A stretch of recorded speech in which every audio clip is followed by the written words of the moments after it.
All right, hello everyone. Welcome to this week's edition of A Sip of Knowledge with Marty Duffy, Liz Rhoades, and Lou Bryson, plus special guest Liza Weisstuch this week, who I'll let your host give a more formal introduction to in just a moment. Real quick, before we dive in, I'm Will Hookinga from Zavvy.co. Just want to point out a few different ways to interact with your hosts and their guests throughout the show today. So on your right, you'll see a chat box. Feel free to say hello. Let us know where you're joining from. It's always really cool to see that. I see we already have people from England, Switzerland, St. Louis, Nashville, Panama, Kentucky. So great to see all you joining today. If you have a question at any point during the show, there's a little button at the bottom that says ask a question on it. That's the best place to enter that question, and I'll be keeping an eye out for those and relaying them over to your host. And last but not least, feel free to invite your friends to join us. There's a share button at the top that makes it really easy to do that. But that's all for me. So Marty, Liz, Lou, I will turn things over to you now. Will, thank you. You're the best. Hi, everyone. My name is Martin Duffy, the most Reverend Martin Duffy. I am available for weddings and bar mitzvahs and funerals, I guess, if there's booze. And I am the former senior master whiskey for Diageo, 14 years and counting. You can still keep on counting how former I am.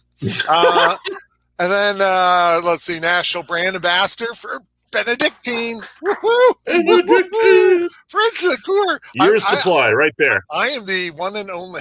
So that was a big problem with the brand. I'm the one and only too. So if I die, that's it. The lineage, the line of Benedictine brand ambassadors ends with me. Yeah. Succession planning, yeah. And then 8 years as the co-producer of Chicago Independent Spirit Expo, and for the last 6.5 years, the sole representative of Glencairn Crystal in North America. There'll be no other before me. Liza gets the fancy one today.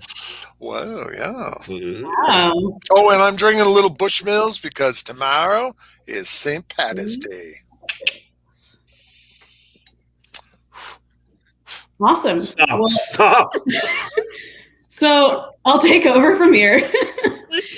Hey, everyone. Thanks for joining. I'm Liz Rhoades, technical have just over a decade of experience across the alcoholic beverage sector, working on a variety of products and spirit types, including beer, rum, vodka, but my particular favorite and expertise is, of course, in whiskey, because that's what we're all here for.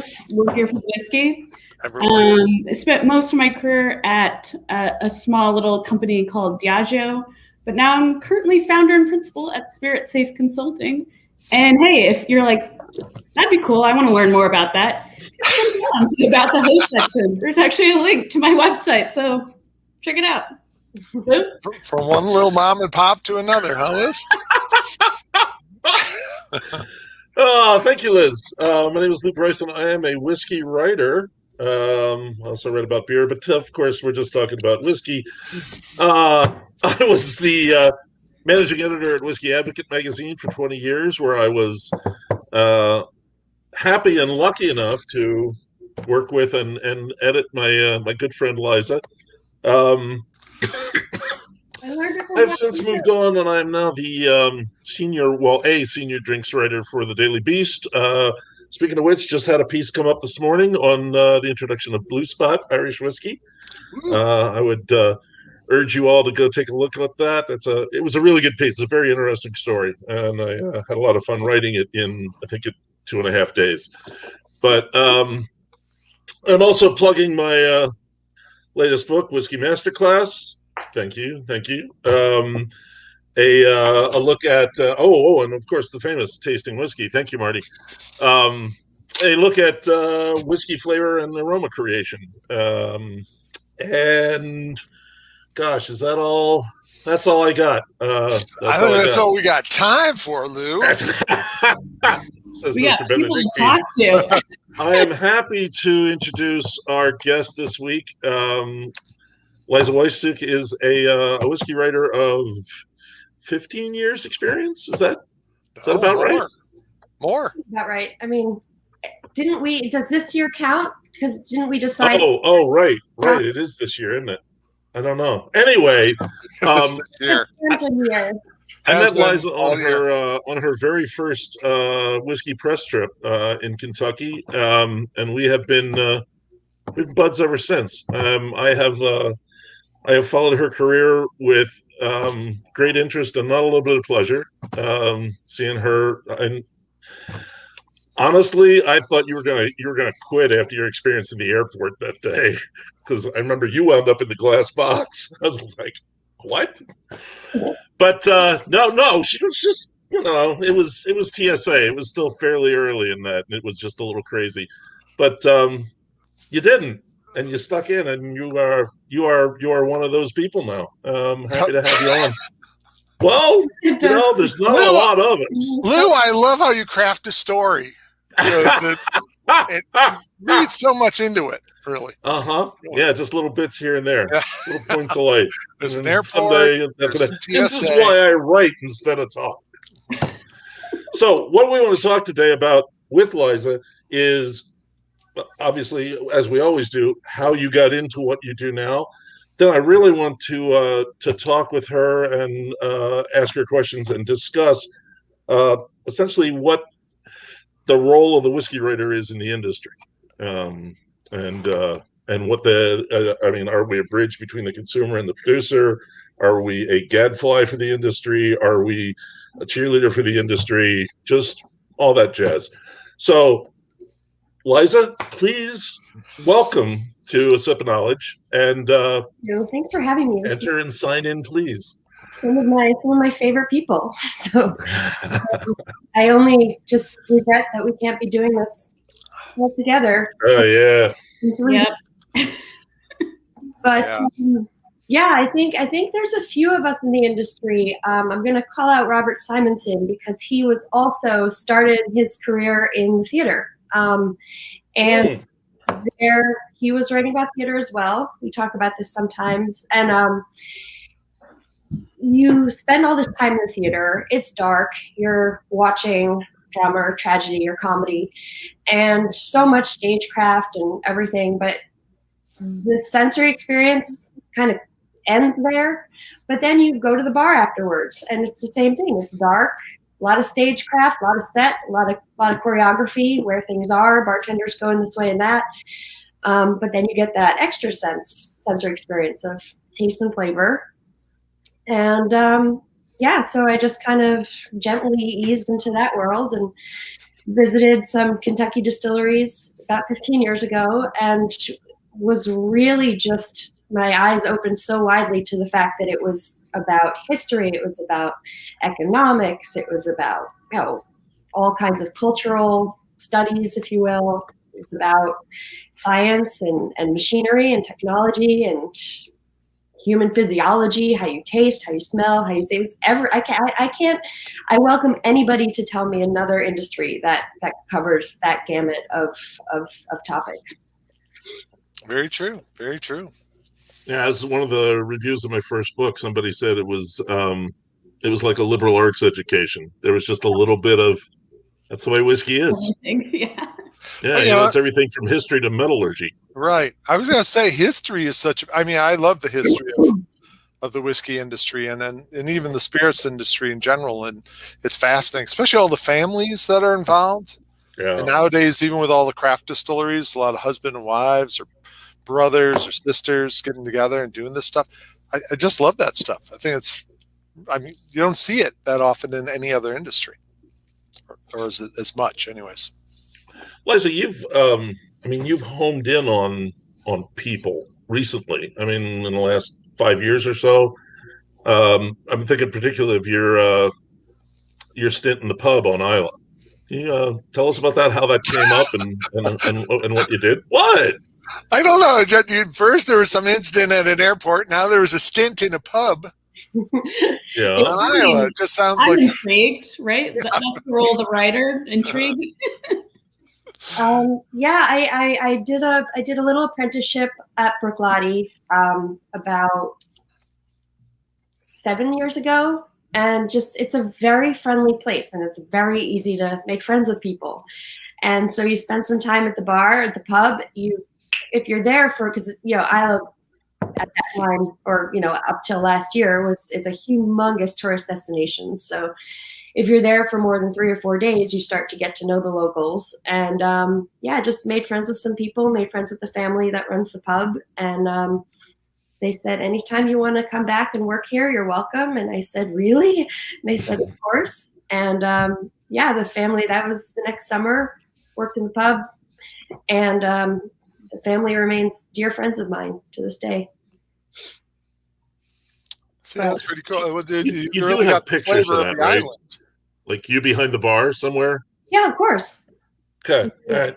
I want to see those sometime. Instagram. I mean, this was like 7 years ago. So, Liza, did you get to know everybody on the island? I mean, did you hit all? Obviously, you spend enough time. Yeah, but not all the sheep. Jeez, there's just so many. Not the sheeple. The sheeple, the people who dress like sheep on Islay.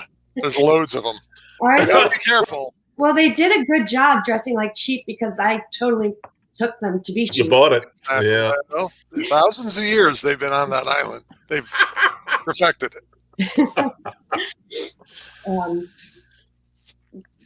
I didn't get to know the sheep. I didn't get to know the Highland cattle. I did get to know a farmer who is able to somehow communicate, if only very superficially, with some cattle. He made sounded like a battle cry, and the cattle came running, and it was pretty amusing to see. Did you have a car when you were on Islay? No.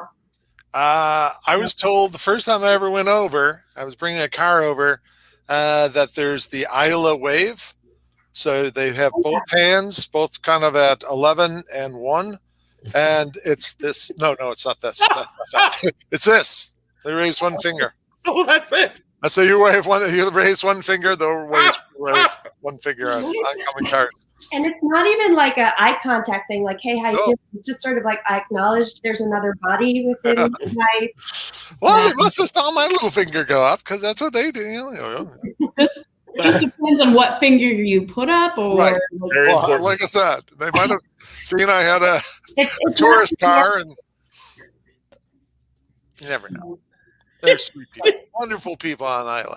Love Islay. And I'm not a person prone to whimsy or anything like that, but it's such a magical place. I mean, I don't know if it's the sea sprayed air that they breathe, or you can get even more whimsical and say it's all the angels share, but no, it's just everyone there is pretty content, which, as lends itself to a sense of community. They kind of all look out for each other. The whiskey community isn't that competitive. They share, what's the term? Wave rises all ships. Oh, right, the rising tide. Yeah. Yeah. Now, did you write about this time in your life? Did write about. I wrote about some of the people I've met, like little intimate portraits of some of the people in various roles at distilleries. That was for Lou's magazine, former magazine. And then I did a big story about the history of the distilleries, these 200-year-old places that look like steampunk temples, for the New York Times. And it's just these how often you get a new phone, you get a new computer, right? And you expect to throw it out after 2 or 3 years. This massive piece of intricate technology. And then you look at these massive machines that have been functioning without a problem for 200 years. And you wonder, what have we become?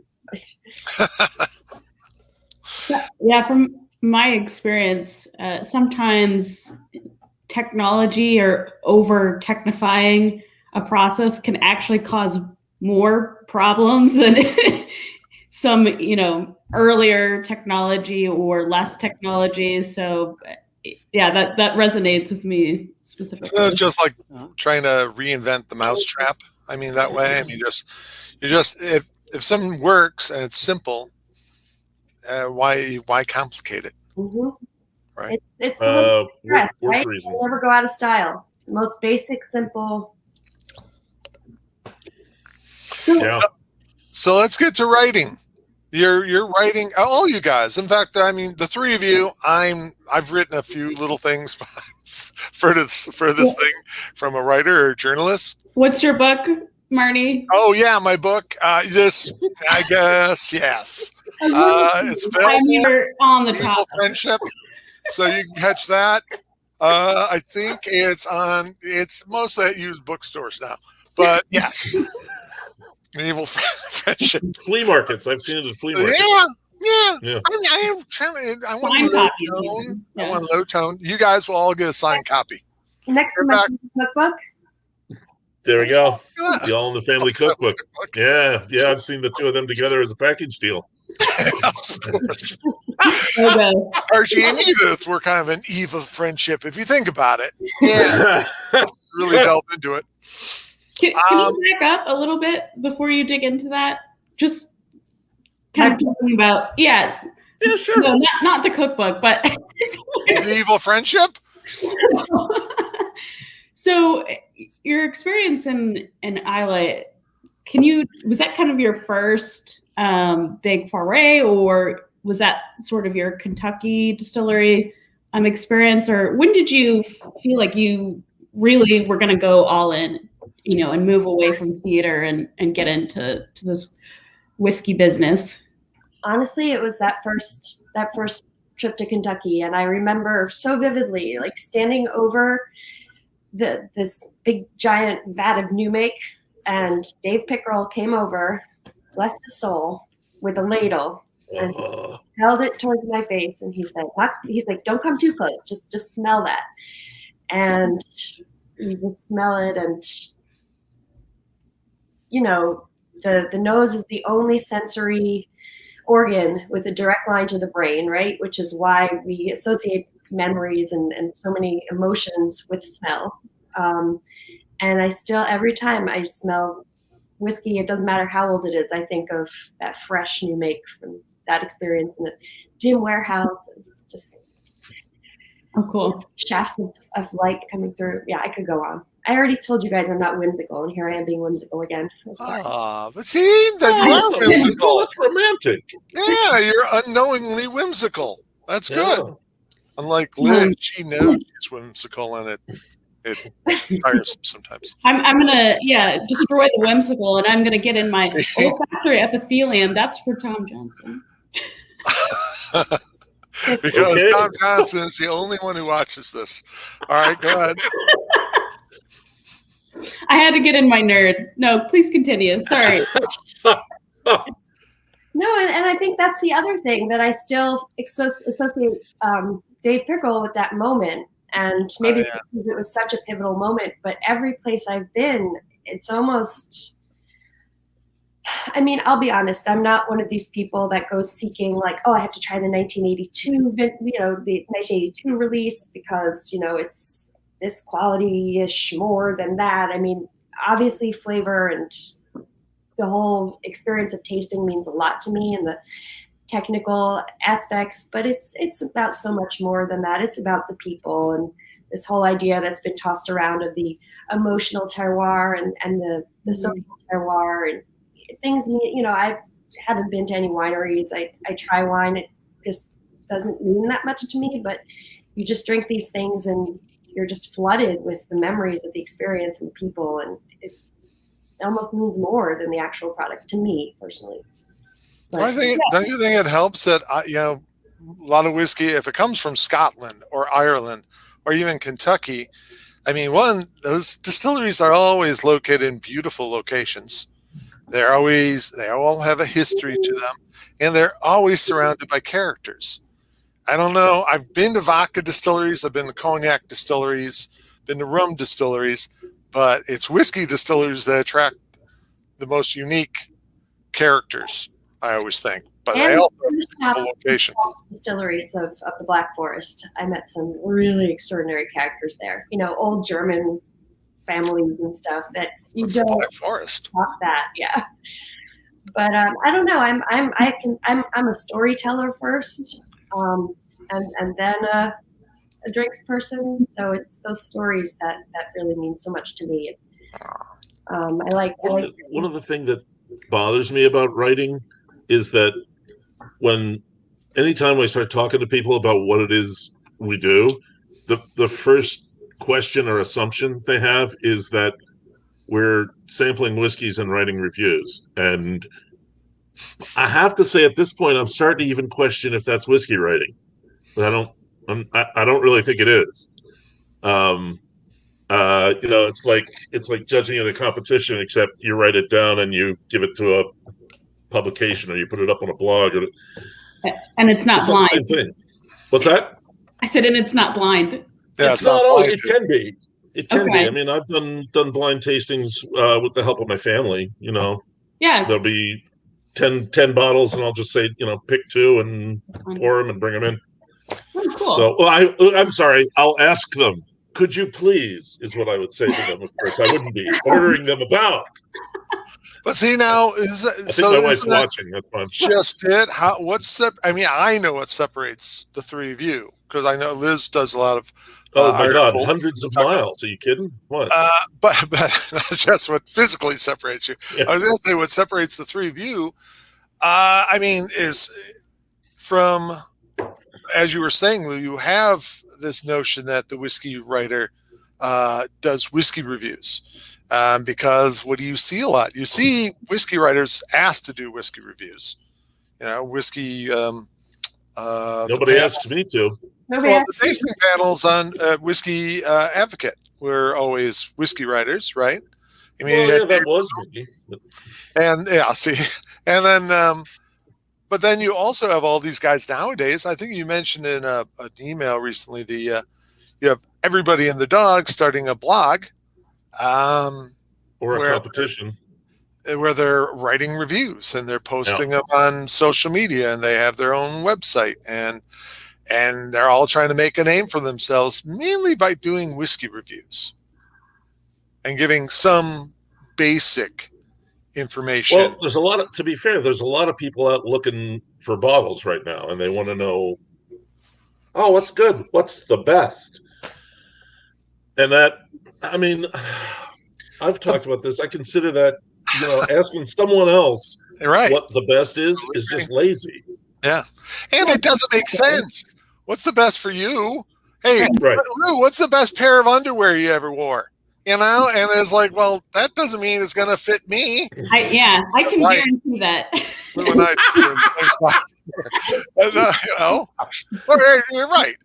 So it just doesn't. When people ask you what's your favorite whiskey, I can tell you, but you shouldn't go out and buy it unless you've tried it. But there's also a difference between hobbyists and people who've studied and learned and, practiced. You can go to any number of Instagram accounts and read their reviews, but what qualifications do they have? Like who? But that's which I'm sure comes up with. There we go. Liz has actual qualifications. Yeah, you and I have just been writing about whiskey for a long time. And that comes up too. And who the hell do we think we are? Yeah, but that's just it. Liz might be, if Liz wrote about it, she also might be writing about it from the technical aspect. Yeah. She might be picking up, there's components in there those are faults in this, which, the average drinker is going to go, huh? What? Yeah. I didn't know. So I kind of like that whiskey, but you say it has faults in it, huh? I guess. But to your point, I'm not a storyteller. I'm not really a writer at all. Don't cut yourself short, Liz. Don't. I appreciate that, but I think it's different. A different type of writing. A lot of different types of writing. Liza, you do. Your favorite stories.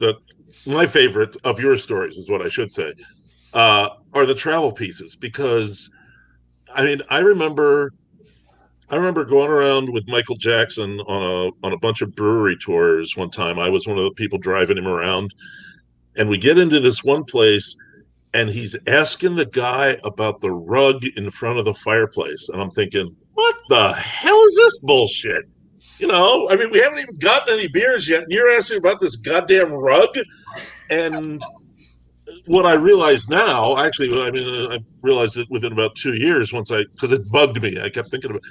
He was getting the place. He was finding out how much the place mattered to the guy, how much these things, and the rug was just the hook he was hanging it on. And you've gotten really good at that kind of shit. What's your favorite story to write? What kind of story do you really like writing? Yeah, it's definitely the travel stories, and just because, again, with any drink, any whiskey, any consumable product, any experiential product, means so much more when you're there in the place that it's made. And I've done cocktail stories about cities, bar stories, and the people are so influenced by those places that they are.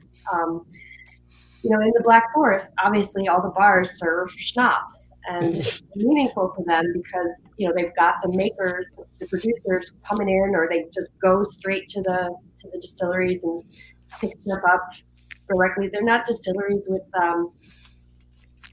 gift shops and tourism places.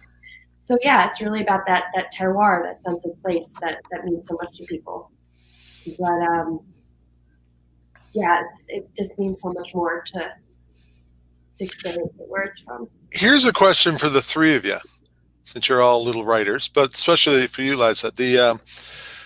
When you're trying to find a story to write about, say you hear people talk about a certain brand.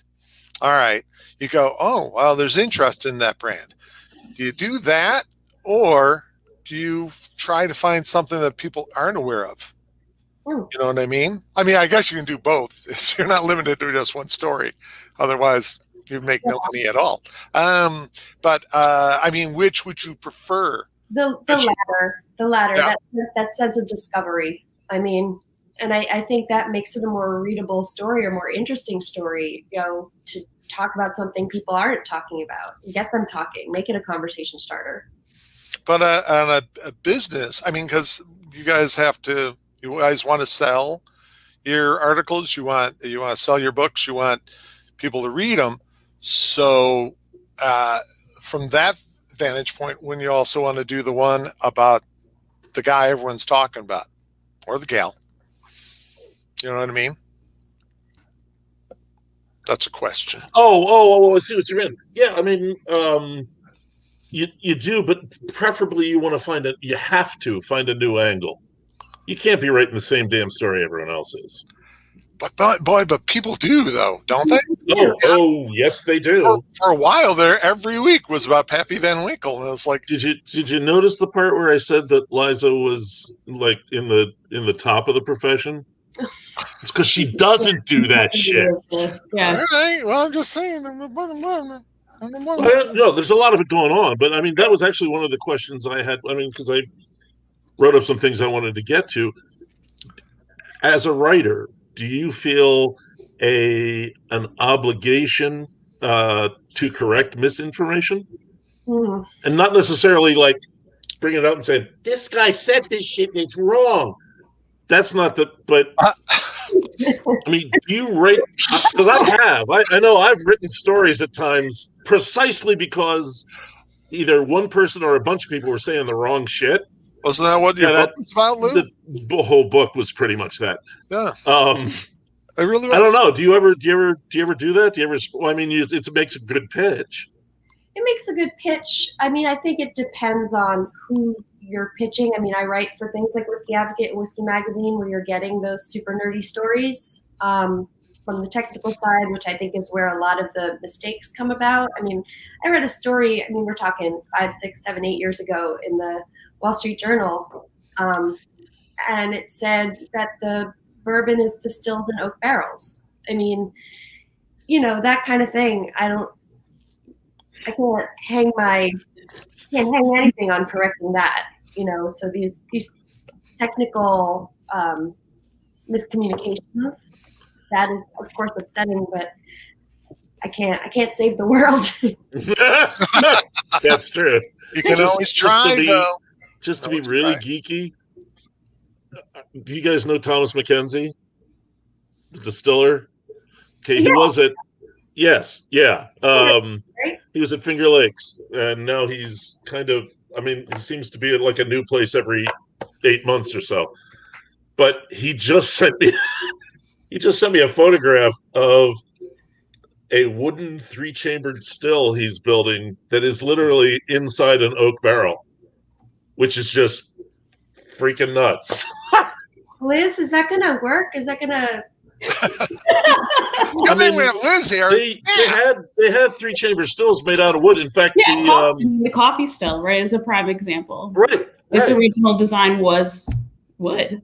Rye whiskey makers in America, I think Wondrich found like 2/3 of them were using a wooden still. Mm-hmm. The ones who were using 3-chambered stills, 2/3 of them, the 3-chambered still was made of wood. This is in the late 1800s, so it wasn't like way back. Yeah. It's just Bumpers. Oh, often wood. Yeah, originally. Oh well. I'm sure that would make sense because they're essentially just a barrel and 2 pipes, aren't they? Yeah. Were they be getting a wood flavor initially, right off the bat, from during the distillation? I mean, it's like the beechwood aging at Budweiser. Yeah. They've been used so many times. Well, I know, but that's what I'm saying. Initially, not the first. I mean, obviously, it'd be steamed out. I don't know. Yeah, I would want to get rid of it. You're the scientist. Initially, would it happen? And is there a Santa Claus? Some sort of seasoning process. A seasoning that would happen. process. And scientifically speaking, they don't last very long, so obviously that's a downfall. Yeah, like I cleaned my coffee maker today, and they told me to run a cleaning batch through, so I would assume that's what they do with that too. Ooh. You know, you run the cleaning batch of hot water through it, and this murky shit comes out, and you're like, I better run another one.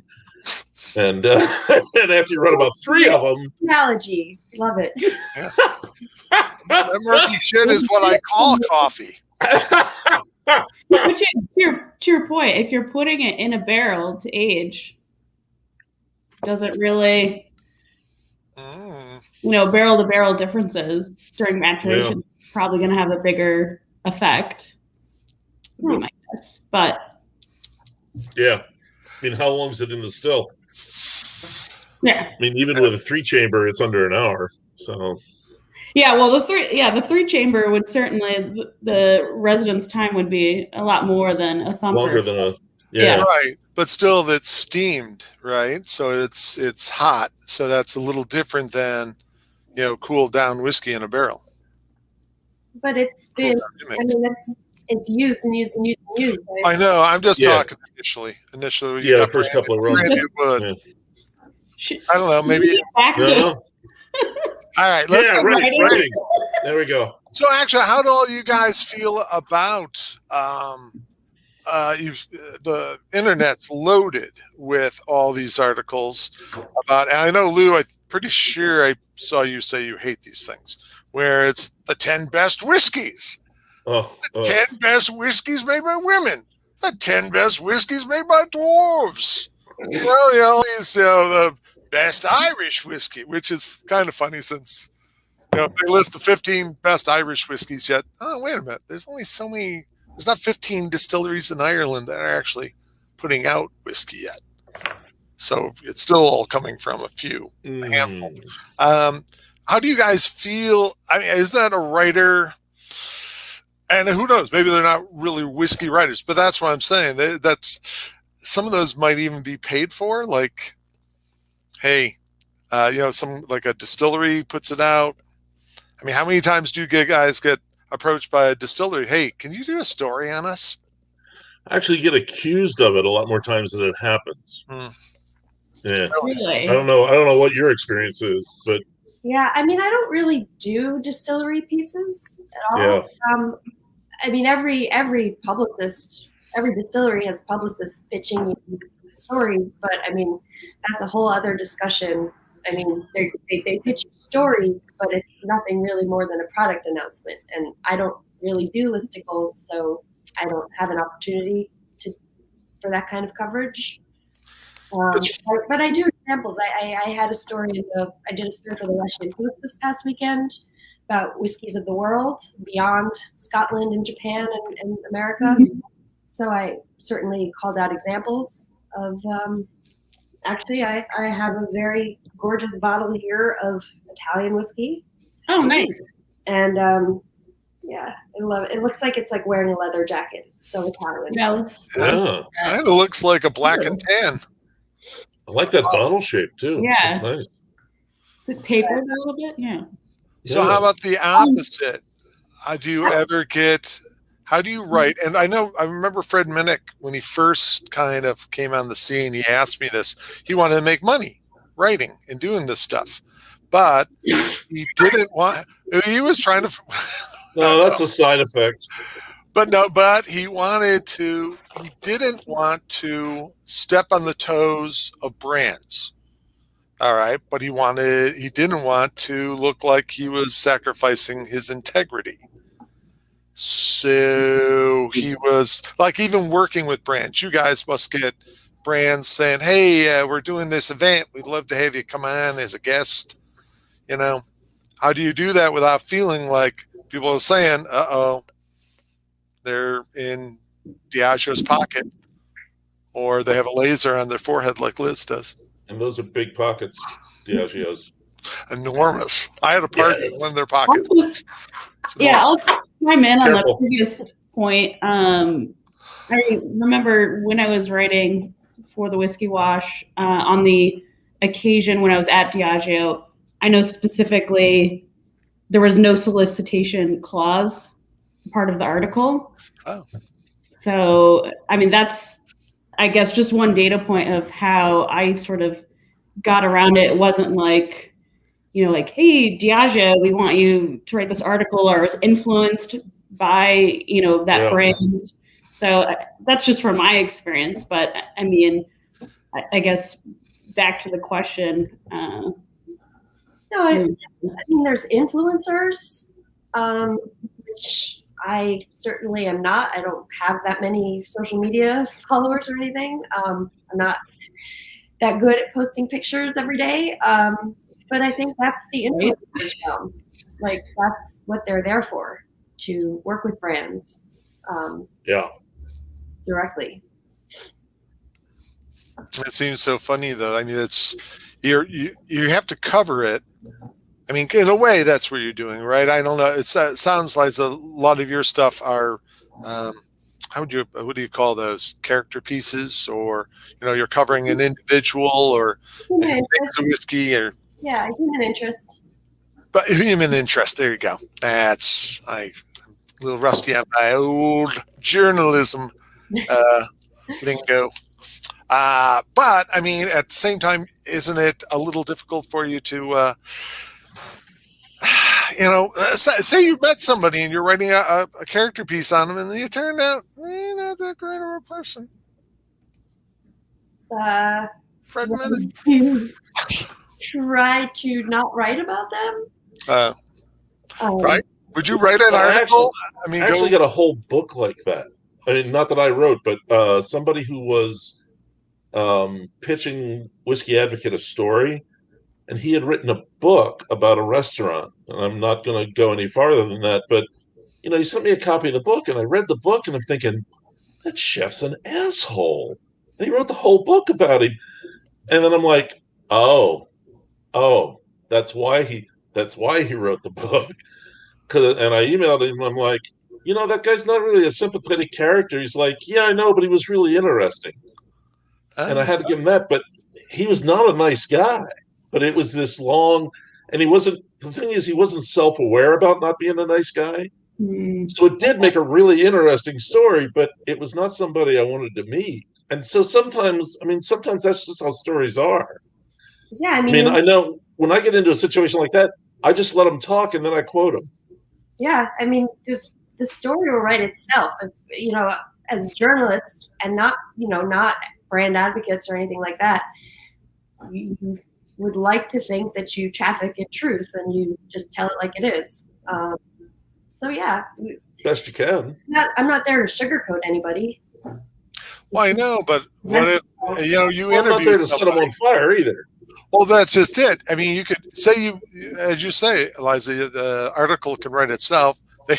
You ask them a question, they say a bunch of, sometimes you say stuff. I do this all the time where my mouth is running and then I rewatch it or go, oh my God, did I say that? Yeah, I say that. And now it's in print. And do you ever have somebody come back to you and go, hey, I know I'm a jerk, but did you have to make me look like a jerk? What the? Come back to me. No? No, I guess I just have an ability to not be drawn to jerks. I don't know. I had a brewery do that one time. Oh, really? They're like, what? Why did you say that all this stuff about us? Why did you write that about the CEO going to jail? I'm like, cause he freaking well did. I mean, it's in the freaking papers. Yeah. Never heard back from him again. Not. Yeah. How can you not say it? You're telling the story of the damn place. Our brewery gets sold to a bigger brewery, and the brewer celebrates by peeing in a beer glass at a pub. And yes, there's that one in there. Yeah, a lot of news. They're all a little upset that it was written about, but you know why? How it wouldn't have been written about if it didn't happen. Yeah. I guess I'd have your stories if I wrote about the beer industry. Sounds. There's a lot of breweries. Shit's gonna happen. That's just statistics. I mean, oh, by the way, I forgot to mention my whiskey today. I'm drinking Aberlour Abuna Alba, the bourbon barrel aged stuff. I'm enjoying it. I have a much bigger bottle than that, Lou. Yeah, you always do. Bigger bottle. I got the 1.75. Mine's bigger. Mine's older. I got the 1.75 with the liter with the handle on it. Yeah. That was your quarantine prep, right? Or just as soon as I heard there was a quarantine coming up, Benny's. Just everything that was in on Florida. I gotta tell you, that was one of the best quotes I got coming out of the pandemic. The whole thing. I was talking to Greg Roszkowski, he calls himself the vice president of wood for Brown Forman.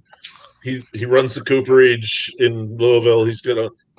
But he said, he says, he says, people stopped shopping. They're just buying. They just walk in, grab 2 handles of Jack and walk out. He says, we couldn't keep the 1.75 bottles in stock. Wow. Yeah, they're just like. Which was a big detriment to all the small craft guys because they are further back in the store. Yeah. All those giant floor displays of the giant 1.75s were all up grab front. And go. Those were the big guys. See, I'm actually celebrating today because this is a year ago that the Pennsylvania State stores closed for 6 weeks because of the pandemic. And I'm like, this is brilliant. Now people will have to go to New Jersey and Ohio. There was a county in Ohio that closed their stores to Pennsylvanians because they were like, no, there's too many of you. Get the hell out. Right. The vaccine. But it was a bonanza for the small distillers because a lot of people didn't even realize they were in their community, and all of a sudden they're like, I need vodka and I need it now. And they had it, and they went to them and they found out, and it worked out really well for them. Sorry, I don't know why a store would care who they sell it to. They're gonna. The Ohio thing, it was a health thing. There were too many people coming in the store. Oh, yeah. I mean, it was a mob thing. There were 3 stores in New Jersey that got hit so hard they had to close 2 days to restock. Oh. You were just buying every goddamn thing off the shelf. Yeah, but were those stores really upset about being bought entirely out? Oh, no. But, I mean, that's how much stuff was bought. Yeah, it just took that long to restock. It was insane. What's that? I think the point is that Lou was upset. Oh. No, hell, I was well supplied. Did you write about it? Why is it the point is nobody always to buy it, Liz. It's the story of my freaking life. It's always the point. Mainly because I refuse to sell to newspapers anymore. Unless you're writing for the Times or the Journal, newspaper writing's a mug's game for a freelancer. I mean, they want to pay you $100, and then they want to do like 3 days of rewrite on it. Oh boy! Screw that. Yeah. I remember I was talking to one freelancer who says the best day I ever had was when I lost all my newspaper contacts. Well, and now, so talking about freelance, Liza, you're a freelancer. Do you make? I mean, nowadays it just seems like there's so many writers out there, and so fewer and fewer paying journals. I mean, it must be tougher and tougher to make money. And even if you write a book, as Lou will tell you, Lou has to pay people to take his book. So, Yeah. how do you survive?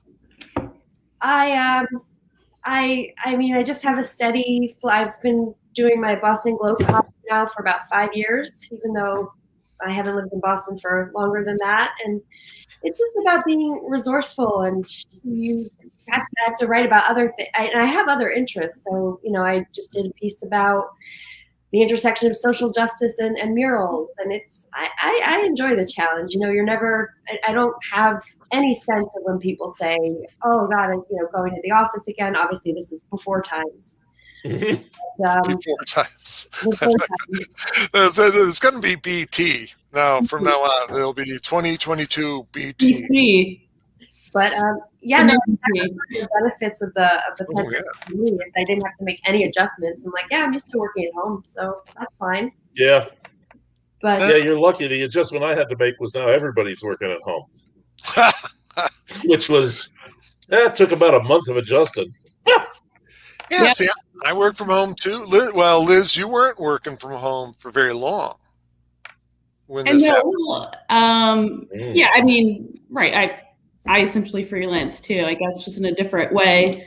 So yeah, I guess I work from home, but would like to go to more distilleries soon.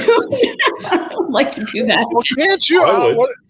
I mean, I don't know. You all three of you are out east. Can you go visit distilleries? Are a lot of distilleries open around you? Because they are here. Yeah. Yeah. Again, but the thing is, they're all ones I've already been to. Yeah. Nobody's really. I feel like there's definitely the distilleries are doing tours again. You have to, like everything else, sign up in advance and something. Less than full capacity. Yeah. My problem is air travel. I can only drive for so long to go somewhere. Yeah. Oh, really? I've never been in one place for this long, probably since elementary school. You can't drive, Liz? I mean, she said she can only drive so far. So far. Yeah, why not? Not? Like what if she got a gig in Nevada? Drive it, baby. Road trip. Pick me up on the way. All right, you're driving. I'll drive to Chicago, and you can drive. I'll do it. That'd be great. But also, I can't drive across oceans, so that's also a problem. Now that the vaccine's kicking in, I'm actually spending my time planning my next trip. I've decided I need to go learn more about sherry and portwood. So I'm currently planning a trip to Spain. Sweet. Awesome. It's got to be done. But I want to see a Liz and Martin. Oh yeah. Tag van life whole series. I'll bring a camera. Damn that shit. Bring a video camera.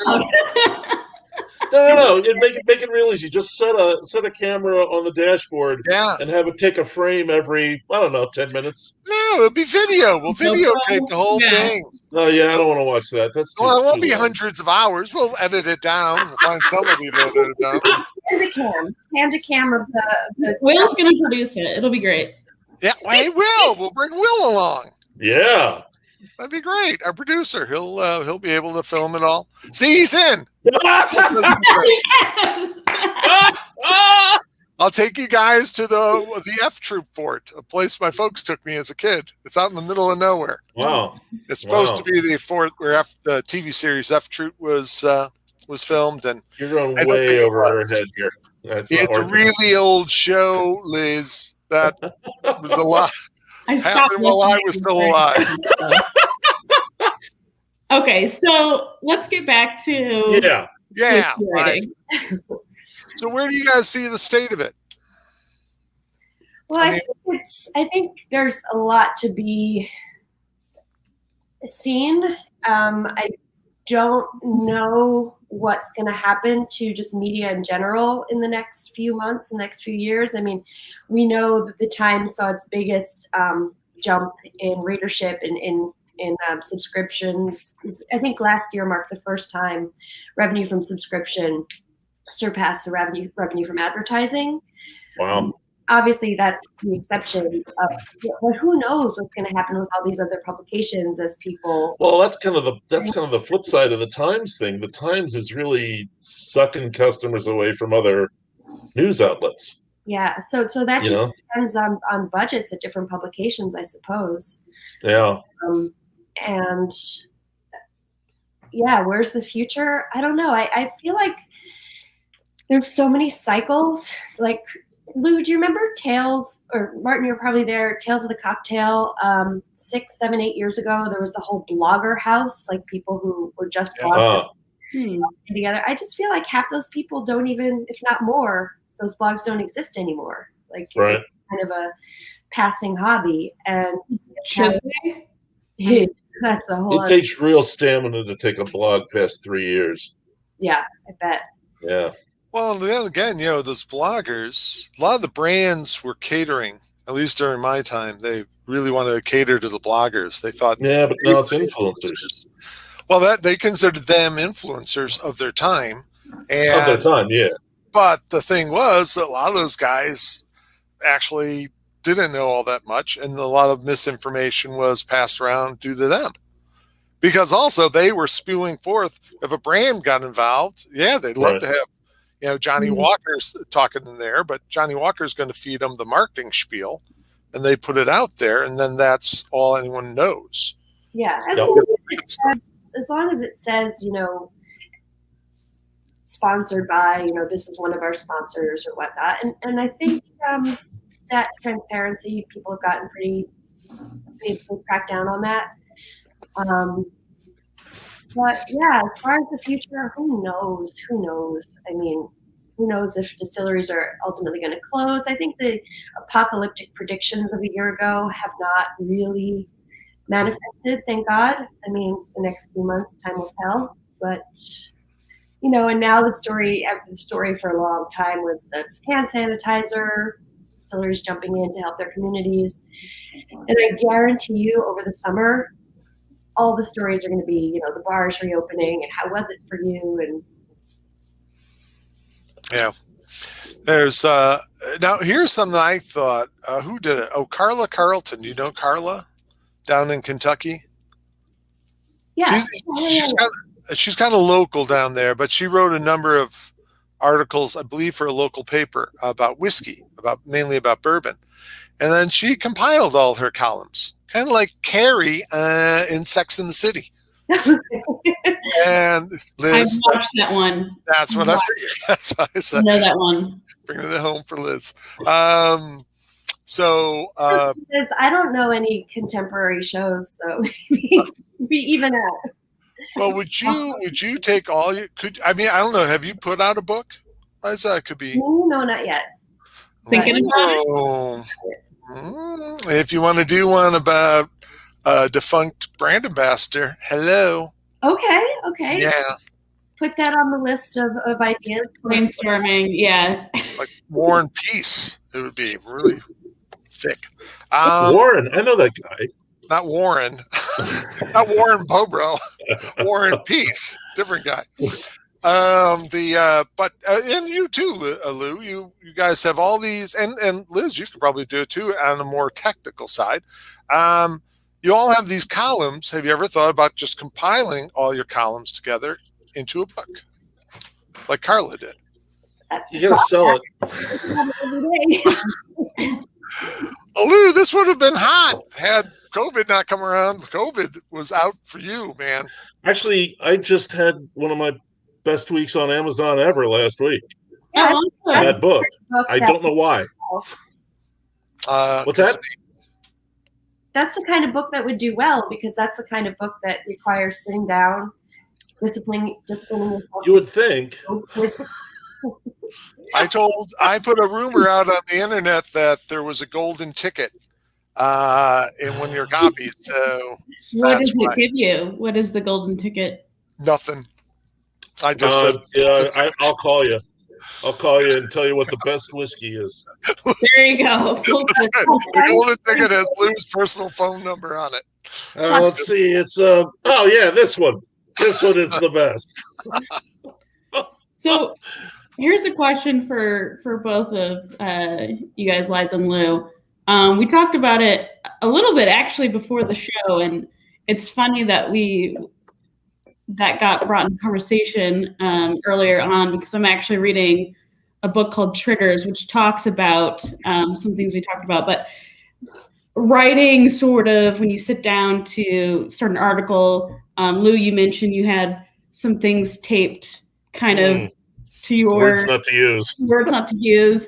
What are some of the other things, or that you guys think about when you're going to sit down to actually write something? Crying a lot. Yeah, I was going to say anything else I could do rather than sit down and write. That's mainly what I'm thinking. Whittle on a wooden stick. Immaculate. What was that? The vegetable bins in my refrigerator, constantly. Okay. I will spend like almost an hour like putting together a playlist to listen to while I'm writing rather than write. Oh. I mean, okay. Sort the shirts out in your closet by color. Yeah. Does that change? That's a good one. I hadn't thought of that, Marty. Thanks a lot. I'm telling you, Lou's ideas. Amazing. Well, the thing is, I mean, on the other hand, once I get my teeth into it, and actually get started, then I'm pretty good. And I'll like wake up in 5 hours with a sore set of shoulders, and holy shit, I've got 1,500 words written. Whoa. But getting started is a pain in the ass. Yeah, I have taped above my desk is this wonderful, wonderful Duke Ellington quote. I don't need time, I need a deadline. So. Oh. Yeah. Duke Ellington was a writer? Go figure. So do you guys... I know he was confused. A-Train, baby. I always take the A-Train.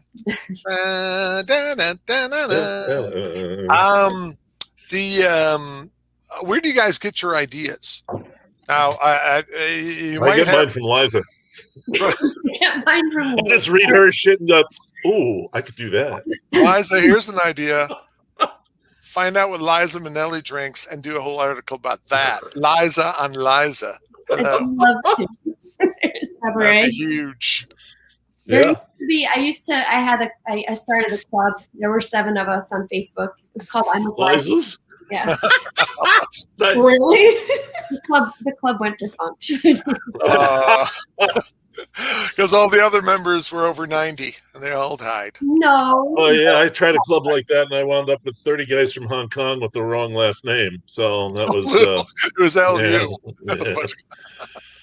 I mean, they come from just conversations. That's obviously it's harder to come up with new stories and fresh ideas, learn new things now because the best ideas certainly do not come from press releases. They come from things I accidentally learn, certainly. And, even if you go to a whiskey fest, you're not going to get ideas from the lineup on the table. It's about the conversations you have. Talking to the people. Yeah. But just reading. That's well, and flipping things like Buffalo Trace, for instance, one time set out a press release on their latest whiskeys that they picked from the experimental collection, and I asked them, well, which ones didn't make it? When you tasted them, tested them, which ones sucked, and why do you think that was? So that works. I mean, sometimes you can just take it backwards. I'm actually having a fair amount of luck. In the last few years, I'll get a press release like, "Oh, our new whiskey has Bloody Butcher corn in it," and I'm like, "Yeah, so do." And I'll go to the press agent and I'll say, "Look, I'm not going to write a story about your brand because I don't like doing single brand stories. I did the Blue Spot one, but that was an exception just because I'm just a ridiculous fanboy on the whole Spot whiskeys. But I said, on the other hand, if you can help me come up with some other people that are doing similar stuff, Sure. That'll make a story, and your brand will be part of it. So, and I've actually had them do some of the legwork for me, which these days, screw it. I'm all in on that, because something Chuck Cowdery said. I do a couple of things for a beer website called The Full Pint, and they're like 700-word thumb suckers, we call them, because you just suck the whole thing out of your thumb. It's stuff just like thought pieces. You just write it yourself. I do a 700-word story. It takes me about an hour and a half, and he pays me $150, and I get the PayPal like the day after I send the story in. You do? And yeah, believe it or not. They are. That's some payment. And as Chuck Cowdery said, yeah, I'm willing to do that kind of thing for an easy piece. He says, but if I have to make one phone call, my price goes up a lot. And it's true, because anytime you have to actually spend more time on research, you should be getting more money. Yeah, but that doesn't happen. It doesn't work. That's what, and that's the other thing that drives me crazy. My wife, all kinds of friends are always saying, well, you should negotiate a better price. I'm like, you've never met an editor, have you? Because the only negotiation is, do you want the job, or should I give it to this guy? But that's negotiation with an editor. But Lou and Liza, I mean, this goes to both of you as well as far as Liz too. I mean, you guys, it's all also about your name. I mean, your wife's kind of accurate. I mean, for the longest time, Lou, I don't think you realized that your bandwidth. They had look at Mr. Humble, but it's true. No, I get that, but it doesn't matter. It would, but you also have a lot of editors out there, a lot of people in these industries, people who are taking on. I've met the editors of some of these newer magazines that come out, and they're young. They don't know who's been around. They don't know. They don't even know. They couldn't tell you some of the people. No, but what they do know is how much their boss told them articles go for. Right. Yeah, there isn't a lot of wiggle room in that. There's really not much. I mean, every now and then I'll get another $100. Well, I have $20 in my pocket right now. That I will just to send me a card. Boom. Liza, have I told you the movable feast story? Hemingway, the movable feast. Hemingway? The story about what's that? Are you going to recite Hemingway? No. I'm just making a point for it. So we're familiar with the books. I'm rereading the book about 2 years ago, and I'm looking at what Hemingway was getting paid as a beginning writer, right? Yeah, for a short story. It's what I'm getting paid now in 2020. Then. And I'm supposedly at the top of my craft, and I'm getting the exact same dollar amount. So that's where this shit is. And, then I remember Terry Sullivan, who writes the humor column for Whisky Advocate. Terry telling stories about, doing a story for Esquire and getting $2,000 like 20 years ago. Yeah. And it's just, it's like some kind of fantasy land. Once print disappeared and advertising took to the web, everything went in the crapper for freelancers because advertising, Craigslist killed us. I think there's a difference between, especially nowadays, journalism and publishing. There's a reason they call magazines journals, right? Yeah. Yeah, the internet killed everything. And nobody has budgets. Well, right, yeah, if I could find that son of a bitch that said information wants to be free, I would smack the shit out of him. But two things. One, okay, buddy, but when Hemingway was writing, though, there were very few other mediums, right? Radio hadn't even really become a big thing. It wasn't in every house. Sure. There was no TV. Movies were silent. You didn't really need a lot of writers. The same money I was getting 80 years later. Fella, but the good writers were a hot item. Now, but you could get a quart of milk for a dime. I know. Hey, George Bailey in It's Wonderful Life, 1947. Making $25 a week, and he was raising a family on that. But the thing is, you're also nowadays, again, it goes back to the fact that everybody's a whiskey expert, and everybody's starting their own pages, their own They're not just their own blogs, but their own. Well, 5 years ago there weren't, and it wasn't much better. Do you think there will be a swing back to print? I'm just thinking about. No. A parallel. Sorry to answer so quickly, but I mean we think about this a lot. I think what you will see is, the possibility of luxury magazines like Bourbon Plus, for instance. Bourbon Plus is a gorgeous production, heavyweight paper, great pictures, all that, and they pay, but that's to a really, that's to an upscale audience. It's financed by somebody who has the money to take the time and maybe even lose money on a project like that. Right. But also, too, they limit the number of stories, so not as many writers are going to write in it. And then you have whiskey magazines like Irish Whisky Magazine. A friend of mine is the editor over there. I suggested you to him. He says, I really want Irish writers. I go, well, you don't have to be Irish. Not necessarily, because I lived in Ireland, and there weren't a lot of people who knew who were really knowledgeable about Irish whiskey. And true. It's changed a bit over the last decade, but even then you have a lot of people who just become these doinks who have real strong opinions about something that really is more of a prejudice than it is using your palate and going, oh, I like that. Oh, no, I don't like that guy, so I'm going to write a stupid review about him. I was just thinking Liz. Cassettes are coming back, so who's coming back? Cassettes. Oh, cassettes. No. DVDs. That's it. I'll do my magazine on vinyl. I said DVDs once, and you guys chortled at me saying DVDs. Streaming just works so well. Every now and then we want to watch a movie that we have on DVD that isn't currently streaming, and we're like, it's a pain in the ass. Well, Lou, you gotta find it. I don't know if we've lost Liza entirely, or is she there? Dave Broom went and made a movie. Charlie McLean had that whole YouTube. I don't know if he's still producing them, but if you go to YouTube, he has Single Malt TV, which I love. I thought that was beautifully produced. Great little videos about different aspects of distilling and distilleries and whiskey. So maybe that would be the next. Because you can still write. You can still write and just tell your story, or you get cartoonists to make it into a cartoon, maybe.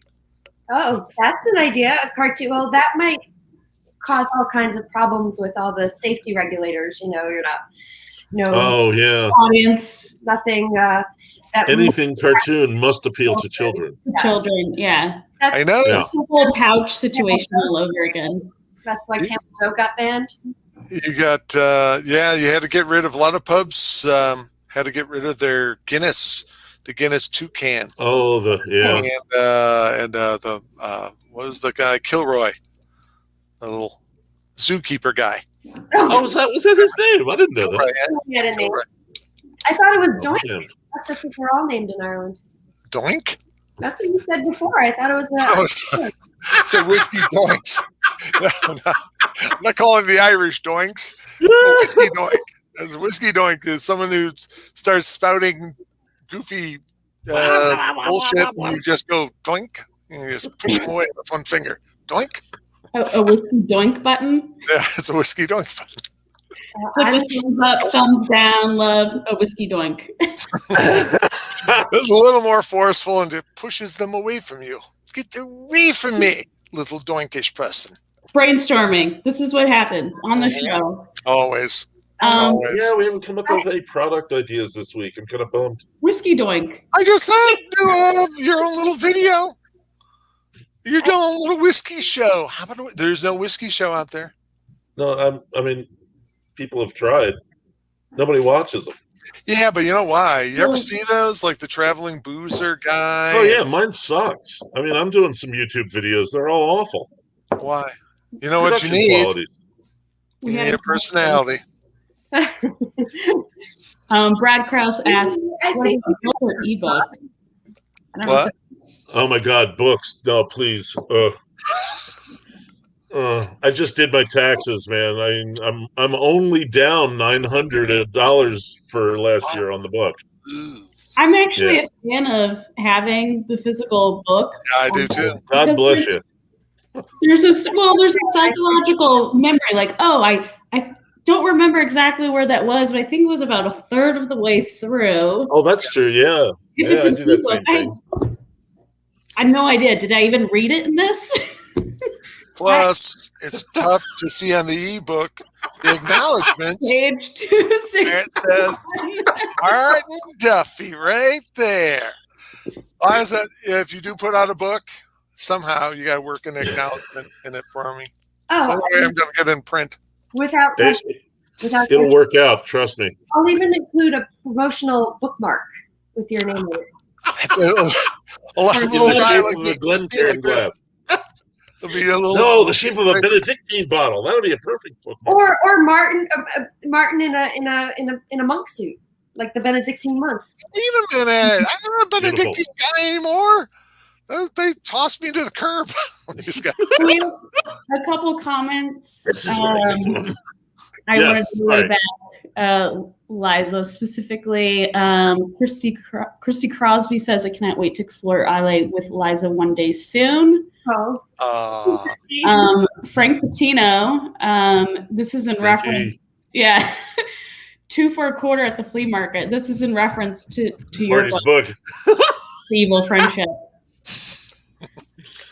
so can we do a whole series, a whole friendship series? Like I'll write the feeble friendship. You know what? There you go, guys. How about that? How about you do old pulp books, but work on a lot of whiskey stuff and have them sponsored by the big boys. Hello. Oh.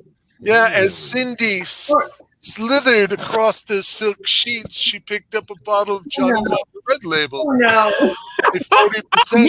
Mindy says, I love Liza's writing so much. So Mindy's out in the audience and also said, Mindy was also laughing about Bogger House, which I heartily endorse. And she says she wants your book. Yeah. And Mindy, if I can, Mindy also, I just read this morning, I forgot about this. Mindy makes a perfume. Really? That sounds like the name of my next book. Mindy makes a perfume. I like that.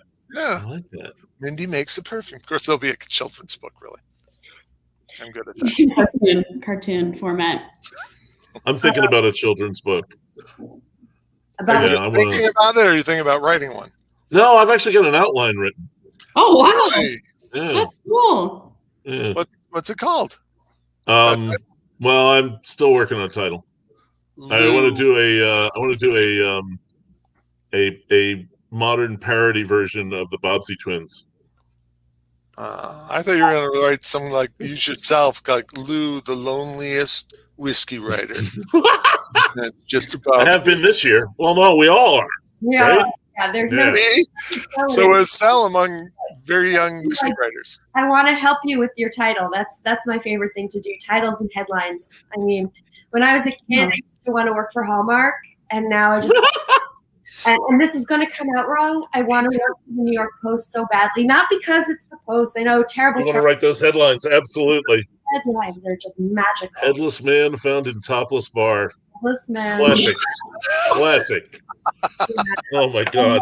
So many good ones during the pandemic. Ford to City, drop dead. I have an image of that one somewhere. I use it every now and then on Well, Facebook. you remember when that Russian, what do they call him? Not the premier, but yeah, the guy, Andrei Dropov. Remember when he on died? Drop-Off. And Yeah. he was he died about a month into his term, and I think it was the New York Post put and Drop-Off dead. Drop-Off dead. Yuri on Drop-Off, something like that. That's funny. So, Liza, it's been so fabulous having you on. This is my role of Yeah, Liz is always the one. Thank you so much for joining us. It's just having great to see you. Thank you, Liza, Lou. I mean, having that dialogue has been awesome. So thanks for joining. That's a great name, Liza Lou. Anyone having a little girl Liza out there? Lou. Liza Lou, come on in. It's time to eat. Have a chicken. I have a children's book on my bookshelf called Liza Lou. See? Oh shit! There's already one because that could be a good done. children's book. Been done. Scary one. It's Liza Lou and the yellow belly swamp monster. See, I was just thinking it'd be cool if you did a Liza Lou where it's kind of based on you as a little girl, but you have a beard just like Lou. And you're a baseball cap. So you're Liza Lou. So it is a horror story. No, it's one of those books about the little girl with the beard. Brad, Liz, you were saying. Krause. Yeah, Brad Krause. Thank you. Hurting the cats. Yes, thank you for that comment. Also on the chat, there is a link to our next show next week. So come back, join us next week. We have Andrea Stanley from Valley Malt and Ground Up Grain. So we'll be Pioneer the talking about the grain next week, which is one of my favorite topics. Can I get malty for a second? Lou, that was one of the first stories I did for you. I wrote about Oh, right. Yeah. Just brought it all back around. There it is. Actually, I did the Ben Romack story, and then I did that one for Lou Bryson. Ben Romack. That's also my stage name. All right. Thanks, everyone. All right, listen. Liza. You know, some weeks it's actually less organized than this. Bye, everybody. We'll see you next week. Thanks, Liza. Great to see you. Good.